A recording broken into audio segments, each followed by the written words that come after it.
വെച്ചാലേ ഇന്ന് പറമ്പിലോട്ട് രാവിലെ ചേട്ടൻ പോയിട്ടുണ്ടായിരുന്നു. അവിടെ കുറച്ച് പണി ഉണ്ടായിരുന്നു ചേട്ടൻ, അതൊന്നും എടുത്തില്ല ഇന്ന്. പിന്നെ നമ്മുടെ ഇടയ്ക്ക് നമ്മുടെ ഈ പൂച്ചെടീനെ നമ്മളൊന്ന് നോക്കണമല്ലോ. അപ്പം നമ്മൾ ഈ കടലാസ് ചെടി അന്ന് ഞാൻ പറഞ്ഞില്ലേ, ഒരു ഇഷ്ടിക കളറ് കൊണ്ടുവന്നത് നട്ട് ഒരു കവറിൽ വെച്ചിരുന്നത്, അതിപ്പോൾ ദേ പിടിച്ചത് ഇത്ര ആയിട്ടുണ്ട്. അപ്പോൾ ഇതൊന്ന് ചട്ടിയിലോട്ട് മാറ്റാമെന്ന് ഓർത്താണ്. ഇത് മാറ്റണം. പിന്നെ വേറൊരു ചട്ടിയിൽ ഞാൻ ഇതുപോലെ കൊമ്പ് കുത്തിയിട്ട് അതും പിടിച്ചിട്ടുണ്ട്, അതും മാറ്റണമെന്ന്, അതും മാറ്റി വെക്കാമെന്ന് ഓർത്താണ്. പിന്നെ കടലാസ് ചെടി നമ്മൾ മതിലിൻ്റെ മേളിൽ വെച്ച് കൊടുത്തിട്ടുണ്ടല്ലോ, അതിനൊക്കെ ഇത്തിരി വാള് ഇട്ട് കൊടുക്കണം, അതൊന്ന് മണ്ണിളക്കി കൊടുക്കണം. അങ്ങനത്തെ കുറച്ച് പണികളാണ് കേട്ടോ ഇന്ന് കാണിക്കണം.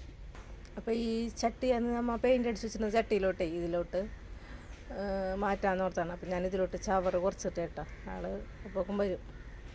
ചവറിട്ട് കൊടുത്തു കഴിഞ്ഞാൽ നല്ലതുമാണ് ഈ ചട്ടിയുടെ വെയിറ്റ് കുറയാനായിട്ട്. നമ്മൾ ഒന്ന് അങ്ങാടും ഇങ്ങോട്ട് പിടിച്ച് മാറ്റുമ്പോൾ ഇതിൻ്റെ വെയിറ്റ് അധികം ഇല്ലാതിരിക്കാനായിട്ട് നമ്മൾ ഈ ചവറിന്നാൽ നല്ലതാണെന്ന് എല്ലാവർക്കും അറിയാമല്ലോ. എന്നിട്ട് ചവറിട്ട് കൊടുക്കട്ടെ കേട്ടോ.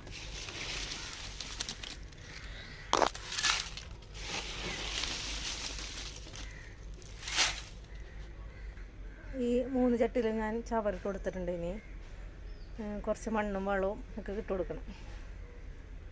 ഇതും ഞാൻ പറഞ്ഞ ഒരു ബോഗൺവില്ല നിൽക്കേണ്ടെന്ന് അതും ഇതുമാണ് ഇട്ടത്. അപ്പോൾ ഇത് നമുക്കും ചട്ടിയിലോട്ടാക്കണം. ഇതിൽ കിടക്ക പുല്ലൊക്കെ പിടിച്ചിരിക്കണം. ഈ കൊമ്പ് പിടിച്ച് വന്നിട്ട് ഒരു കയ്യുണ്ണി നിൽക്കുന്നത് ഇവിടെ, അതിനെ മാറ്റി നിറണം. ബാക്കി പുല്ലൊക്കെ പറിച്ചിട്ടേ നമുക്കിത് ഇതും കൂടി മാറ്റി തരണം. പിന്നെ ഇതും മാറ്റി വെക്കണം.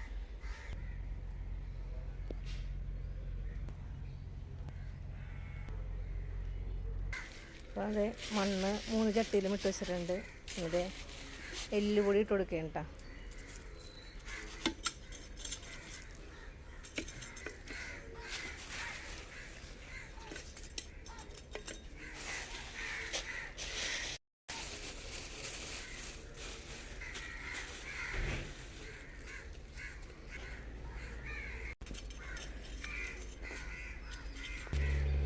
ഇന്നലെ നമ്മൾ റേഡിയോ കേൾക്കുന്ന ആൾക്കാരാണ്. റേഡിയോയിൽ ഇങ്ങനെ കാർഷിക പരിപാടികൾ ഒരു വൈകിട്ട് ഒരു 6:50 ആകുമ്പോൾ കാർഷിക പരിപാടികൾ ഉണ്ടാവാറുണ്ട്.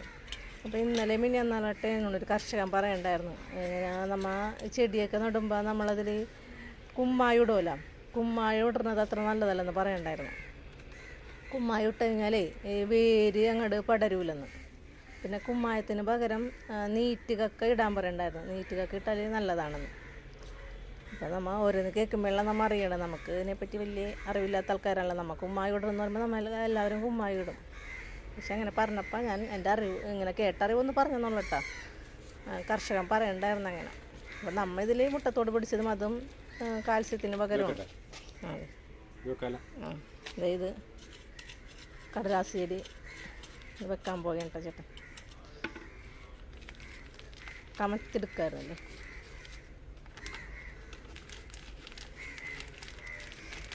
നമ്മുടെ മണ്ണായിൽ വെക്കണതിൽ ശരിക്കും മണ്ണിളകി നിന്നോളൂ, കുഴപ്പമുണ്ടാവില്ല. നമ്മൾ ഈ നേഴ്സറി മണ്ണാവുമ്പോഴാണ് ഈ ഒട്ടിപ്പിടിച്ചിരിക്കുന്നത്.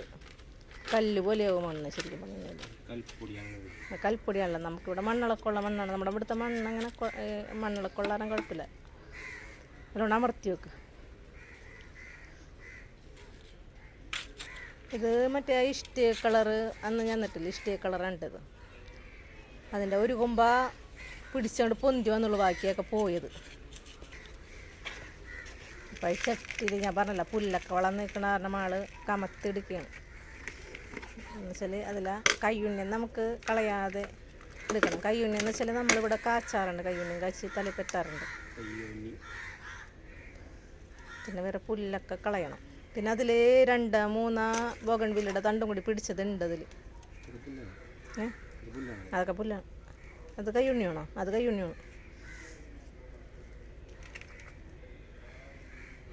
ഒരെണ്ണം നല്ലോണം പിടിച്ചു വന്നത് വെക്കണ്ട കേട്ടോ. ഇനി 2-3 കൂടി ഉണ്ട് അതിൽ. അതും ആളത് അനക്കാണ്ട് എടുക്കണ്ട കേട്ടോ. അതിൻ്റെ വേണ്ട ഒരു ഇല അതിന് വന്നിട്ടുണ്ട്. ഇത് ഇവിടെ കണ്ട കാരണം പിടിച്ച് വന്നു കഴിഞ്ഞാൽ നമുക്കത് വെച്ചില്ലെങ്കിൽ ഒരു സമാധാനക്കേടാണല്ലോ. ചട്ടി വേറെ ഇരിപ്പുണ്ട്. അപ്പോൾ ചട്ടിയിലോട്ട് വേറെ മാറ്റാം അല്ലേ. ഈ കടലാസ് ചെടി ഒരു കടും ചുവപ്പില്ലേ, എല്ലായിടത്തും കാണുന്നത് നല്ല ബുഷായിട്ട് നിൽക്കണതാണ്. ഇത് ഇവിടെ അടുത്തൊരു ചേച്ചിയുടെ വീട്ടിലേ അവർക്ക് ഇഷ്ടം പോലെ പൂവുണ്ടായി. എന്നിട്ട് പച്ചച്ചെറിനൊരു കൊമ്പ് കൊണ്ടുപോയിക്കൊള്ളാൻ പറഞ്ഞിട്ട് ഞാൻ എടുത്തുകൊണ്ടുവന്നു. അപ്പോൾ പലരിക്കും കൊണ്ടുവന്നിട്ട് പിടിക്കണില്ല എന്ന് പറഞ്ഞു. എനിക്കും ഇതുപോലെ ആദ്യം കുത്തിയതൊന്നും പിടിച്ചില്ല കേട്ടോ. ഇപ്പോൾ ഈ പ്രാവശ്യം എടുത്തുകൊണ്ടുവന്നപ്പോൾ പിടിച്ചിട്ടുണ്ടത്. അതും വയ്ക്കണം കേട്ടോ. അപ്പോൾ നമ്മൾ എല്ലാവരും നട്ട് വെച്ചിരുന്നു കേട്ടോ. ചെറുതുമയൊക്കെ ചേട്ടൻ പറയേണ്ട പേര് കാണുന്നില്ല മാത്രമേ ഉള്ളത്. പിടിക്കണമെങ്കിൽ പിടിക്കട്ടെ. പിന്നെ നമുക്ക് നമ്മുടെ ഫ്രണ്ടിൽ നമ്മൾ മതിലിൻ്റെ മേളിൽ വെച്ചിട്ടുണ്ടല്ലോ, അതിനൊന്ന് ഒന്ന് മണ്ണക്കിളക്കി കൊടുക്കട്ടെ കേട്ടോ. എന്നിട്ട് അത് കാണിക്കാം. അപ്പോൾ ആളിത് അതിലോട്ട് ഇടാനുള്ള എല്ലുപൊടിയൊക്കെ ഒരു പാത്രത്തിലോട്ട് എടുത്ത് കൊണ്ടുകൊണ്ടിട്ടാ. അതിൽ ഇങ്ങനെ വളമൊന്നും ചേർത്തിട്ടില്ല എന്ന് തോന്നണം. ഓർക്കാനില്ല ചേർത്തിട്ടുണ്ടാകും. ഇപ്പം പിണ്ണാ കൊടുക്കേണ്ട എല്ലുപൊടി കിട്ടുന്നുണ്ട്.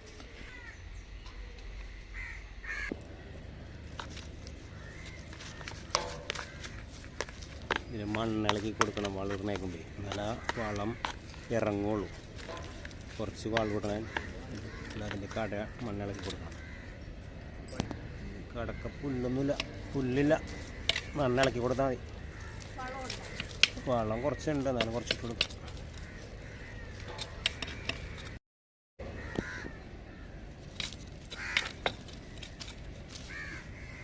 ഇതിൻ്റെ മണ്ണ് കുറവാണ്.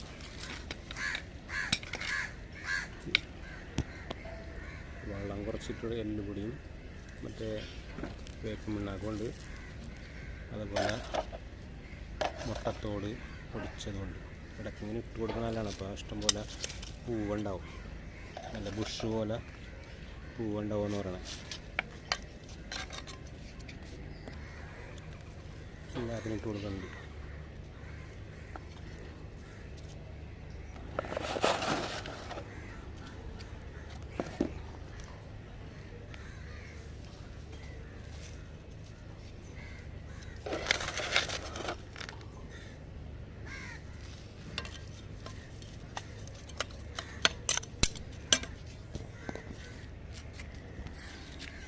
ചട്ടിക്കകത്ത് മണ്ണ് കുറവാണ്, അപ്പോൾ കുറച്ച് മണ്ണ് ഇട്ട് കൊടുക്കുകയാണ്. ഇതിപ്പോൾ മതിലിൻ്റെ മുകളിൽ നിന്നാണ് ചെയ്യണത്. താഴേക്ക് ഇറക്കണ്ടല്ലാന്ന് ചെയ്യണം. അപ്പോൾ കുറച്ച് മണ്ണ് ഇട്ട് കൊടുക്കണം. മണ്ണ് ആവശ്യമില്ല എന്നുണ്ടെങ്കിലും ബുദ്ധിമുട്ടാവും. വേര് തെങ്ങിക്കഴിയുമ്പോൾ വേര് മാത്രമാവും. അപ്പോൾ അതുപോലെ കുറച്ച് മണ്ണ് ഇട്ട് കൊടുക്കണം ഇടയ്ക്കിടയ്ക്ക്. ചട്ടി നിറച്ചല്ല, ഒരു 3/4 ഭാഗത്തോളം വരെ ആവുന്ന രീതിയിൽ ഇട്ട് കൊടുത്താൽ നല്ലതാണ്. അപ്പോൾ ഇടയ്ക്കിടയ്ക്ക് ഇങ്ങനെ വളവും ചെയ്യുക, മണ്ണിട്ട് കൊടുക്കുക.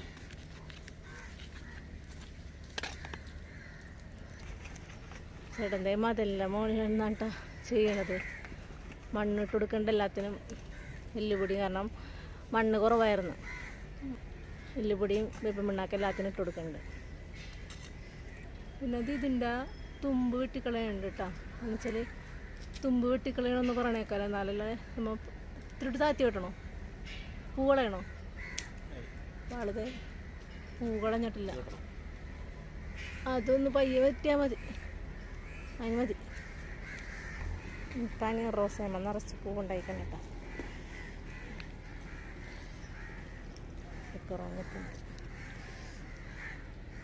അച്ഛൻ്റെ കാലത്തെ ചീനവലയിലാണ്. ഇന്നൊന്നുമില്ല എന്നോണം. രാവിലെ ഒടുങ്ങി ഒരിക്കണ്ടൊന്നും കിട്ടിയിട്ടില്ല ഇന്ന്. പിന്നെ അതേ ചേട്ടൻ ഇപ്പുറത്തെ സൈഡിലോട്ടാ മതിൽ മേലോട്ട് കയറിയിട്ടുണ്ട് കേട്ടോ. എന്നിട്ട് ഞാവലിൻ്റെ കൊമ്പ്, ഞാവലാണ് ഞാൻ പറയാമല്ലോ, ഞാവലിൻ്റെ ചവറാണ് നമ്മൾ എടുക്കണേന്ന്. ഈ ഞാവലാണ് നിൽക്കുന്നത്. അതിൻ്റെ കൊമ്പൊക്കെ വെട്ടിക്കളയാണ്. കാരണം എന്ന് വെച്ചാൽ ശരിക്കും പറഞ്ഞാൽ നല്ല പന്തളിച്ചിരിക്കണേ ഞാവൽ. അങ്ങനെ അതിൻ്റെ കൊമ്പൊക്കെ എന്ന് വെച്ചാൽ കാണലാവുമല്ലോ, കൊമ്പ് വെട്ടിക്കളയണ ആൾ. പിന്നെ നമ്മൾ അകത്ത് നിന്ന് വളർത്തിയേക്കണ ഒരു ചെമ്പരത്തിയായിട്ട് വേണ്ട, നമ്മുടെ നാടൻ ചെമ്പരത്തി. പക്ഷെ അതിൻ്റെ പൂ ഞാൻ ഒരു ദിവസം വെട്ടിക്കളഞ്ഞ്. എന്ന് വെച്ചാൽ നമ്മൾ അധികം കാടാക്കണതിൽ മുമ്പ് നമ്മൾ വെട്ടിക്കളയണം. ഒപ്പം അതിൻ്റെ തുമ്പ് വെട്ടണ്ട, അതൊന്നും വെട്ടണ്ട. അതിന് മണ്ണിട്ട് ഇളക്കി കൊടുത്താൽ മതി. ഇപ്പോൾ ഈ ചെമ്പരത്തിയുടെ കൊമ്പ് ഞാനിങ്ങനെ അവിടെ ഇവിടെയും ആയിട്ട് നിന്നിട്ട് എന്നിട്ട് അതിൻ്റെ കൊമ്പ് ഞാൻ വെട്ടിക്കളഞ്ഞിട്ടുണ്ടായിരുന്നു. ഒപ്പം വെച്ച് വെട്ടിയിട്ടുണ്ടായിരുന്നു. ഇപ്പോൾ ഒന്നും കൂടി വെട്ടാറായിട്ടുണ്ട്. പക്ഷെ അങ്ങനെ വെച്ച് വെട്ടി നിൽക്കുമ്പോൾ നമ്മുടെ പൂവിനെ കാണാൻ നല്ല ഭംഗിയുണ്ട്. ഈ വീഡിയോ കാണുന്നതിലും ഭംഗിയുണ്ട്. നിറച്ച് പൂവായിട്ട് നിൽക്കുകയാണിത്. നാടൻ ചെമ്പരത്തി ഏത് ചെമ്പരത്തിനെല്ലാം ഭംഗിയാണ് അതിൻ്റെ കളറ്. ആളത് ഇപ്പുറത്തേനും ഇട്ട് കൊടുക്കേണ്ട. പിന്നെ അതേല വെള്ളം ഒഴിച്ചു കൊടുക്കുകയാണ്. മണ്ണൊക്കെ ഇട്ട് കൊടുത്തിട്ടേ ഇന്നത്തെ വീഡിയോ ഇത്ര ഉള്ളൂ കേട്ടോ. നമുക്ക് അടുത്ത വീഡിയോ ആയിട്ട് അടുത്ത ദിവസം കാണാം.